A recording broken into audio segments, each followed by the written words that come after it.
this is Kupo, and welcome back to my Mega Man 1 playthrough. This is episode 2, we just beat Gutsman, and now we're gonna take down Cutman. So, let's go right into it. So, personal opinion, I don't think the first game is all that hard, particularly like with the boss order that we're doing.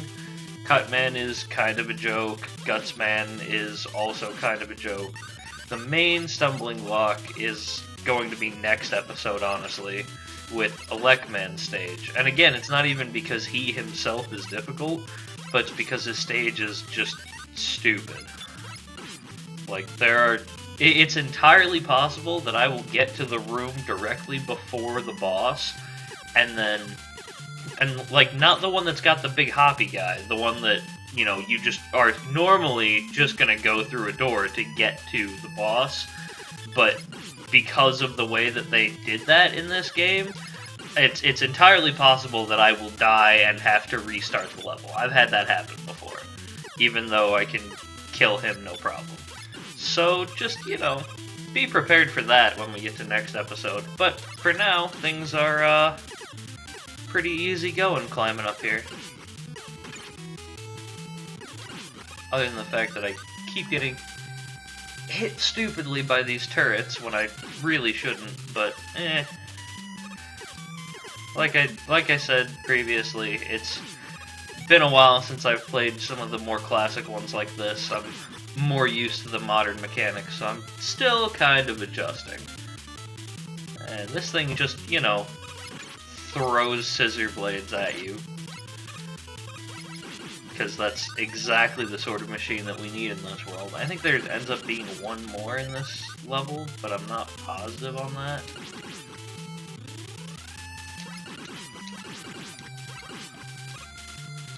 I don't think those little red pellets do anything for you other than increasing your score, which, I don't know, I never really understood. I'm pretty sure this is the only Mega Man game in which there is anything even approximating a score system.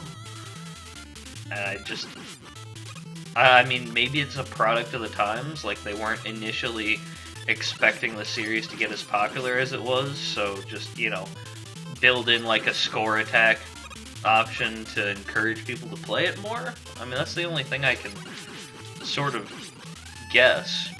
Because, I mean, even in Mega Man 2, I don't believe the score counter is there. Oh yeah, I got back a little bit of the health I lost trying to kill him. Like a dummy.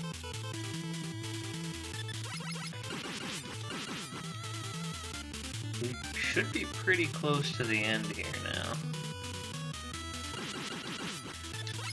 One thing that is kind of amusing about this Legacy collection, that I know a lot of people were actually kind of upset with when they first announced it, but I think I appreciate it quite a bit, actually, is that they recreated the games as they would run on NES hardware.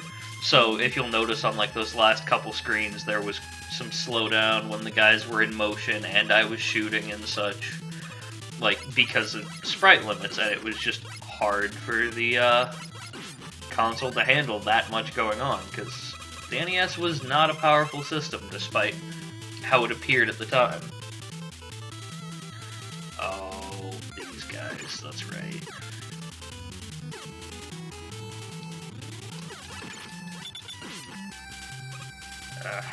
They're one of the only enemies that will just continuously respawn.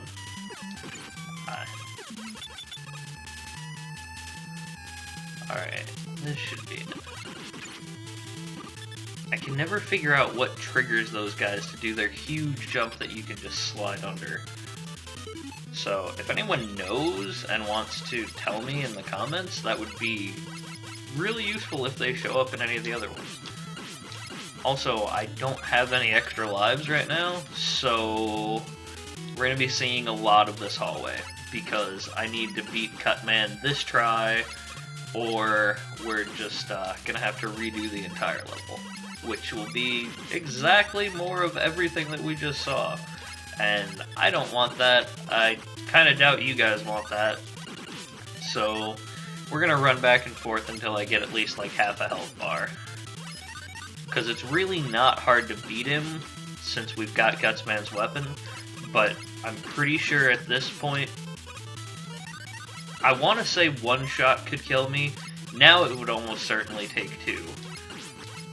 But I don't want to risk it, because making this episode be twice the length just because I made a stupid mistake is not really fair to you guys, I wouldn't say. Come on. It's like a magic pixel you gotta fire on to hit that ceiling guy at. There we go.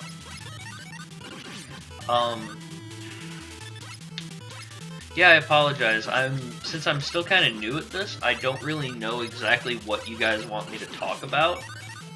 So I guess I'll just kind of wing it and say whatever comes to mind at any given time, and, you know, just let me know in the comments what you guys find to be interesting.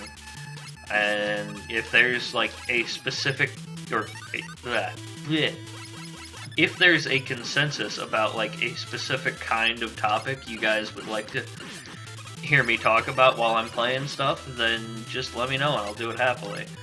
Because at least on the classic Mega Man games, there's not a whole lot really to talk about, I guess, other than, like, you know, analyzing level design or talking about the history of the games and whatnot.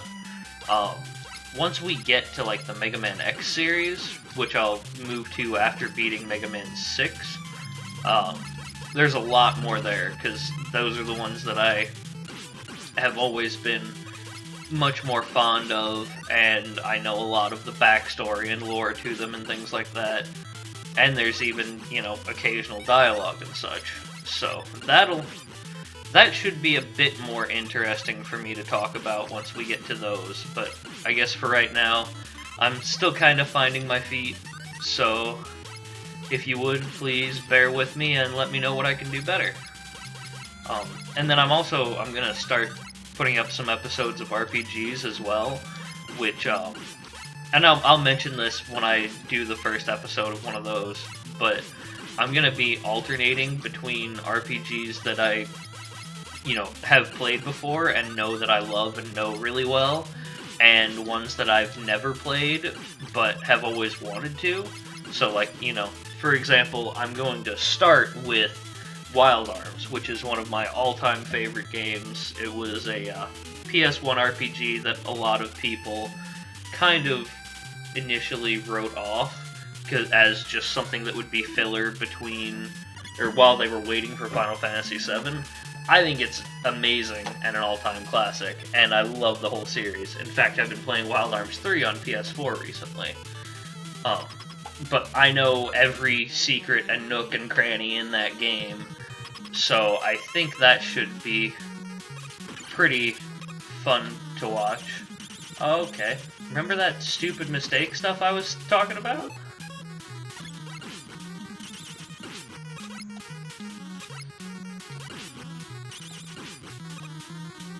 Oh, shoot. Well, this could be going better.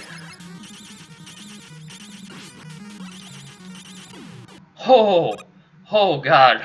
If I had gotten hit by that, that would have been tragic. But hey, I beat it.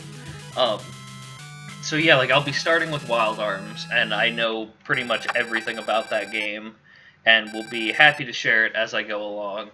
And then, you know, RPGs are going to have lots of dialogue and such, so it'll be easy to keep it a bit more entertaining. That was not the button I meant to hit. Sorry about that.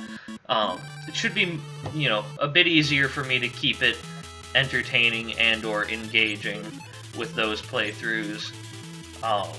And then, because between dialogue and everything that's going on, I should have plenty to do and talk about. So Wild Arms is going to be the first one, and then I always wanted to play Legend of the Dragoon and had several friends recommend it to me.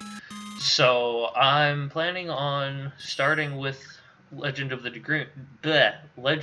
Dragoon after that. So yeah, that will do it for this episode. I will see you guys tomorrow, I suppose, assuming that you stick with me. Thank you very much, and see ya.